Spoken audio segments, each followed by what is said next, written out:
कि ये चुनाव विधायक बनाने का चुनाव नहीं है, ये चुनाव है भाजपा के केंद्रीय नेतृत्व को, मोदी जी को, अमित शाह को एक संदेश देने का कि जिस बिहार की जनता ने आपको 202 विधायक जिताकर आपको पूर्ण बहुमत की सरकार बनाने का अवसर दिया है, एक बार उनके और उनके बच्चों के पढ़ाई, रोजगार और पलायन की चिंता कीजिए और बिहार में किसी अच्छे आदमी को मुख्यमंत्री बनाइए, किसी अपराधी को, किसी दागदार चरित्र के व्यक्ति को मुख्यमंत्री मत बनाइए। ক্ষমতার পরিবর্তন এবং রাজনৈতিক ক্ষেত্রে তার প্রতিফলন সেটা যে কতটা প্রভাব ফেলতে পারে সেটা কিন্তু গতকাল থেকে আমরা দেখতে পেয়েছি, এবং সেই প্রভাবটা যদি পড়ে তাহলে কোনো শাসক পক্ষ তাদের যতই ক্ষমতা থাকুক না কেন, যতই মাসেল পাওয়ার থাকুক না কেন, একদম সঠিক জায়গায় যদি গিয়ে আঘাত লাগে কতটা যে দর্পচূর্ণ হয় সেই ছবিটা আমরা গতকাল থেকে দেখছি।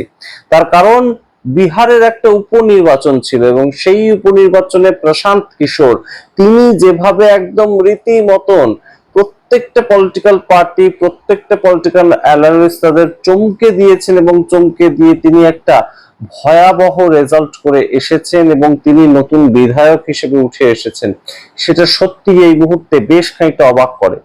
এবং গতকালকের পর থেকে কিন্তু একটা কথা বলাই যায় যে রাজনৈতিক পরিবর্তন, এতদিন ধরে আমরা এটাকে নিয়ে আলোচনা করেছিলাম যে জেন জি মুভমেন্টটা একটা বড়সড় রাজনৈতিক পরিবর্তনের ডাক দিচ্ছে, এবং যে ডাকটা দিচ্ছে সেটার যে প্রতিফলনটা 2029 সালে আমরা দেখতে পাবো।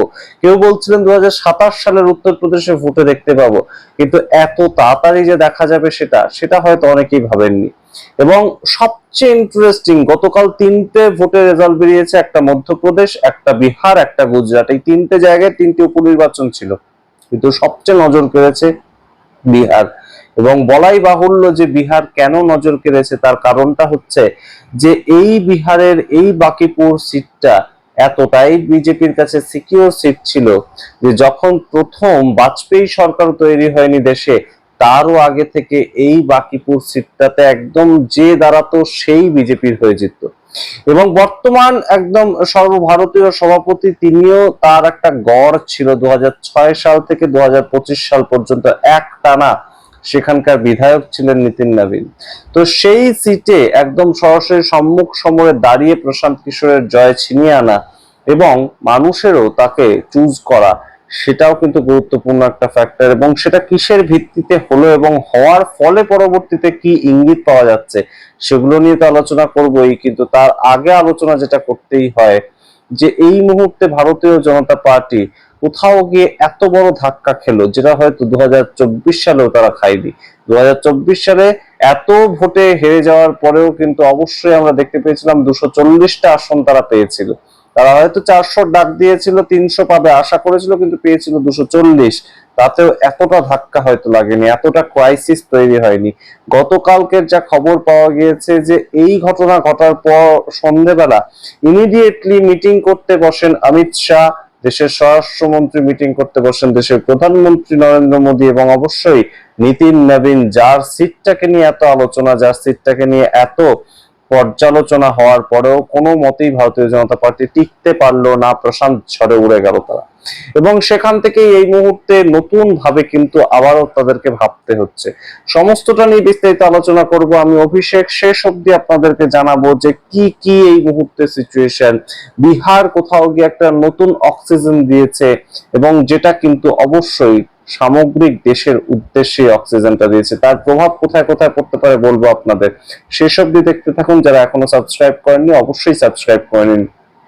আপনাদের বলি এই মুহূর্তে সবচেয়ে গুরুত্বপূর্ণ যে জায়গাটা আটকাচ্ছে এসে, যে একটা বাই ইলেকশনে আমরা সাধারণত দেখি এবং আমাদের স্মৃতিতে যতদূর মনে পড়ে যে রাজ্যের যে শাসক দল থাকে তারাই বাই ইলেকশনটা জয়লাভ করে, এবং সেটাই একটা ট্রেন্ড। এবং উপনির্বাচনের ক্ষেত্রে মানুষের যে ভোটিং পার্সেন্টেজ সেটাও কম হয় সাধারণ নির্বাচনের থেকে, সেটাও কিন্তু বাকিপুরে দেখা গিয়েছিল। এবং সেই ক্ষেত্রেই যে ভোটিং পার্সেন্টেজটা হলো এবং তার বিনিময়ে প্রায় 20,000-এর কাছাকাছি ভোটে প্রশান্ত কিশোর জয়লাভ করলেন, এবং যিনি একদম তার সব সবকটা সিটে জামানত বাজেয়াপ্ত হয়ে গেছিল মাত্র কয়েক মাস আগে। 2025 সালের নভেম্বর মাসে তার সমস্তটা মিলিয়ে একদম জামানত বাজেয়াপ্ত হয়ে গিয়েছিল। 14ই নভেম্বর রেজাল্টের দিন আমরা দেখতে পেয়েছিলাম প্রশান্ত কিশোর ধরাশায়ী হয়েছিলেন। তো তিনি লড়াইয়ের ময়দান থেকে কিন্তু যাননি, এবং অবশ্যই তার ভবিষ্যৎবাণী নিয়ে আমরা যখনই খবর করি, যখনই ভিডিও আপলোড করি, তখনই আমরা বিভিন্ন কটূক্তি শুনতে পেতাম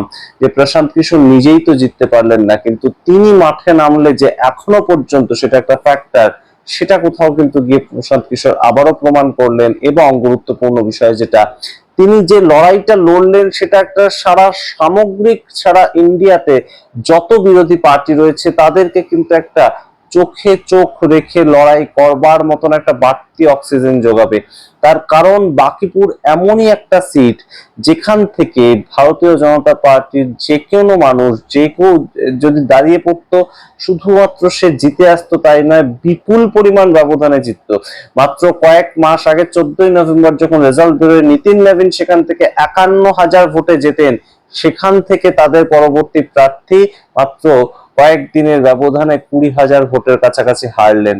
সুতরাং কোথাও গিয়ে একটা মিসম্যানেজমেন্ট তো ছিলই। এবং গুরুত্বপূর্ণ যে ফ্যাক্টরটা আপনাদের বললাম একটু আগেই, যে দেশের প্রধানমন্ত্রী, স্বরাষ্ট্রমন্ত্রী এবং বিজেপির সর্বভারতীয় সভাপতি তথা রাজ্যসভার সাংসদ নিতিন নবীন, তারা তিনজনেই কিন্তু গতকালই বৈঠক করতে বসেছেন, গোপন বৈঠক। এই মুহূর্তে সিচুয়েশন এতটাই হাতের বাইরে বেরিয়ে গিয়েছে মোদী সরকারের, যে তারা কিন্তু কোনো মতেই একটা উপনির্বাচনে জেতাতে পারছে না। একই ছবি ধরা পড়ছে মধ্যপ্রদেশে কয়েকদিন আগে আপনাদের মনে থাকবে মোহন যাদব, তিনি রাজ্যের মুখ্যমন্ত্রী, কিন্তু তার বিপুল পরিমাণ সম্পত্তি, সেই প্রভাবটাও কিন্তু অনেকেই বলছেন যে সেখানকার যে উপনির্বাচন ছিল সেখানে পড়েছে।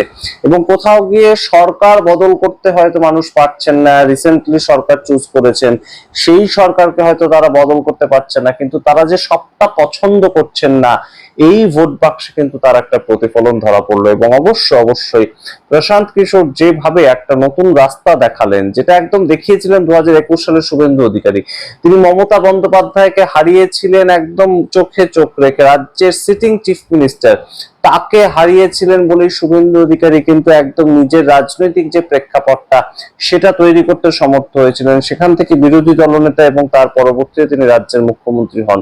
তো এই যে জায়গাটা একদম চোখে চোখ রেখে প্রশান্ত কিশোর কিন্তু তেমন করলে 2025 সালে এমন একটা সিট নিতে পারতেন যেখানে বেশ খানিকটা অবশ্যই বিজেপির একটু কম মার্জিনে তারা জেতার মতন চান্স থাকে, কিংবা একদম হারার মতন চান্স থাকে। তো সেই রকম একটা সিট তিনি বেছে নিতে পারতেন, তিনি নেননি।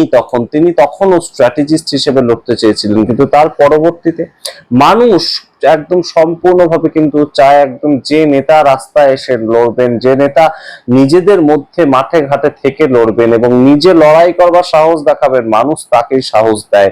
এবং সেই সাহসটা প্রশান্ত কিশোর এবার দেখিয়েছিলেন, এবং সেখান থেকেই মানুষের বিপুল পরিমাণ আশীর্বাদ, এবং যে আশীর্বাদটা এসেছে সেটা কিন্তু আরো গুরুত্বপূর্ণ। আপনারা বোঝার চেষ্টা করুন যে বাকিপুর এমন একটা জায়গা যেটা হচ্ছে একদম শহর কলকাতার মতন সবচেয়ে বর্ধিষ্ণু এলাকা। বিহারের পাটনা শহরে এমন একটা জায়গা যেখানে সবচেয়ে বেশি গ্রাজুয়েট মানুষ থাকেন, সবচেয়ে বেশি চাকরি করা মানুষ থাকেন। তো তারা সম্পূর্ণভাবে কিন্তু বিজেপির ভোট ব্যাংক ছিল। শুধুমাত্র ভোট ব্যাংক বললেও ভুল বলা হয়, একদম রীতিমতন কট্টরপন্থী তারা হিন্দুত্ববাদী ভোট ব্যাংক ছিল। এবং তারা 1995 সালে যখন ভারতবর্ষের আবহাওয়া এতটা ধর্মের ভিত্তিতে রাজনীতির উপর ভিত্তি করা ছিল না, সেই সময়তেও কিন্তু বাকিপুর একদম রীতিমতন বিজেপির দখলে গিয়েছিল। নীতিশ কুমারের এতগুলো টার্ম ছিল, সেই টার্মের মধ্যে কখনো তিনি বিজেপির সঙ্গ ছেড়েছেন, কিন্তু বাকিপুর ছিনিয়ে আনতে পারেননি জেডিইউ। অর্থাৎ বিজেপির বিরুদ্ধে জেডিইউ তো লড়েছিল, সেখানে নীতিশ কুমারও এর আগে কিন্তু লড়াই করতে গিয়েছেন। লড়াই বলতে একদম তিনি প্রচারে গিয়েছিলেন তার দলের হয়ে, কিন্তু তখনও বাকিপুরের মানুষ ভরসা রেখেছিল বিজেপি প্রার্থীর ওপর। কিন্তু এখন কি হলো? এখন অনেকেই বলছেন কিন্তু জেন জি মুভমেন্ট যেভাবে বিহারে মাথাচাড়া দিয়ে উঠেছিল রিসেন্টলি, সেটা একটা বড়সড় প্রভাব ফেলেছে। এবং অবশ্যই যেভাবে পুলিশ অত্যাচার করেছে বিহারের ছেলে মেয়েদের উপর, আপনাদের এর আগেই আমরা দেখিয়েছিলাম কয়েকদিন আগে যে বিহারে এখনো পর্যন্ত বিভিন্ন ছেলে মেয়েকে কেস দেওয়া হচ্ছে, এফআইআর করা হচ্ছে তাদের নামে। এবং গুরুত্বপূর্ণ বিষয়টা হচ্ছে যে এই বিহার থেকেই কিন্তু কয়েকদিন আগেই আমরা দেখতে পেয়েছিলাম AK-47 এর আওয়াজ শোনা গিয়েছিল। তাই গুরুত্বপূর্ণ বিষয়টা হচ্ছে এই সামগ্রিক যে লড়াইটা সেটা কিন্তু প্রশান্ত কিশোরের একার লড়াই ছিল তেমন বললেও ভুল বলা হয়। আবার অন্যদিকে এই যে লড়াইটা সেইটা সম্পূর্ণভাবে যে একদম রাজ্যের পালাবদলের ডাক দিচ্ছে সেটা বললেও ভুল বলা হবে, কারণ প্রশান্ত কিশোর একা দিনের শেষে এই মুহূর্তে সম্পূর্ণ বিধানসভায় তিনি একা একটা নতুন বিরোধী হিসেবে ঢুকতে চলেছেন এবং সেখানেই কিন্তু তিনি বলছেন যে আমি একা ঢুকবো কিন্তু সরকারকে ঘুমোতে দেব না, সরকারকে অবশ্যই ঝাঁকুনি মেরে আমি তুলবো। গুরুত্বপূর্ণ ফ্যাক্টর। এবং অবশ্যই তিনি বলছেন যে রাজ্যের মুখ্যমন্ত্রী এমন কাউকে করুন যিনি স্বচ্ছ ভাবমূর্তি, যার নামে এত এত কেস রয়েছে, যার নামে পুরনো পাস্ট হিস্ট্রি রয়েছে, তাকে রাজ্যের মুখ্যমন্ত্রী করলে মানুষ খুব একটা ভালোভাবে নেবেন না। অন্তত বাকিপুরের রেজাল্ট তাই বলছে, শিক্ষিত মানুষ সম্রাট চৌধুরীকে ভালোভাবে মুখ্যমন্ত্রী হিসেবে নেননি। সম্পূর্ণটা মিলিয়ে এই মুহূর্তে বাকিপুর একটা বাড়তি অক্সিজেন দিল, তার কারণ সেটা হচ্ছে নরেন্দ্র মোদী যাকে বস বলেছিলেন তার নিজস্ব ব্যক্তিগত কেন্দ্র, এবং সেই কেন্দ্র থেকে তিনি গত 20 বছর ধরে বিধায়ক হয়েছেন। তো 20 বছরের বিধায়ক এখন আরো উচ্চ স্তরে গেছেন, তার তো সাংগঠনিক ক্ষমতা আরো বেশি থাকার কথা। একটা বাই ইলেকশনে তিনি হেরে যান কি করে? যে প্রার্থী হেরেছেন সেই প্রার্থী হারা মানেই কিন্তু ভারতীয় জনতা পার্টির প্রার্থী, এবং তিনি কিন্তু সম্পূর্ণ ছিলেন নীতিন নবীন তার পছন্দেরই প্রার্থী। অবশ্যই গুরুত্বপূর্ণ একটা ফ্যাক্টর। এবং অবশ্যই প্রার্থী বাছাইতে সমস্যা হলো নাকি ছাত্র যুবদের মন পড়তে সমস্যা হলো, এই বিষয়টা যখন মাথাচাড়া দিচ্ছে তখন আমরা জানি না কি নিয়ে আলোচনা করছেন এই একদম দেশের প্রধানমন্ত্রী, স্বরাষ্ট্রমন্ত্রী অর্থাৎ গুজরাট লবি যেটাকে বলে, এবং নীতিন নবীন তিনিও আছেন। সেই খবর উঠে আসলে অবশ্যই আপনাদের জানাবো। তবে বিরোধীদের পক্ষ থেকে একটা নতুন মুখ কিন্তু তৈরি হলো। অবশ্যই বিহারের আভ্যন্তরীণ পলিটিক্স তিনি করবেন, অবশ্যই তিনি কেন্দ্রে আসতে পারবেন না, যেমন আসাউদ্দিন ওয়াইসি একা এসেছেন তেমন তিনি আসতে পারছেন না, কিন্তু অবশ্যই তিনি বিহারের মধ্যে ব্যক্তিগত জায়গায় পলিটিক্সটা করেও তিনি কিন্তু নিজের মতন নিজে একটা ছাপ ফেলবেন। এবং অবশ্যই বিহারের মানুষ তাকে একজন শিক্ষিত মানুষকে পাঠালেন এবং তার এক্সপিরিয়েন্স রয়েছে রাজনীতি নিয়ে। এবার তিনি হাতে কলমে একদম রাজনৈতিক ব্যক্তিত্ব হিসেবে ঠিক কতটা মার্কস তুলতে পারেন আমরা অবশ্যই নজর রাখবো। এবং 2030-এর ভোটের আগে আর কি কি পরিবর্তনের ডাক প্রশান্ত কিশোর দিচ্ছেন সেগুলো আমরা দেখবো, এবং এই তার হাত ধরে, তার একটি আসনের হাত ধরে তার যে সাংগঠনিক ক্ষমতা সেটা তিনি কতটা বৃদ্ধি করতে পারছেন সেদিকে আমাদের নজর থাকবে। মানুষ কতটা ভরসা করছে বাইনারি ছেড়ে, একদম আরজেডি নয় জেডিইউ, এই যে বাইনারি ছেড়ে মানুষ সরাসরি এই জনসুরাজ দলকে কি তাহলে পছন্দ করতে শুরু করলো? এই প্রশ্নের মুহূর্তে ওঠে বই কি।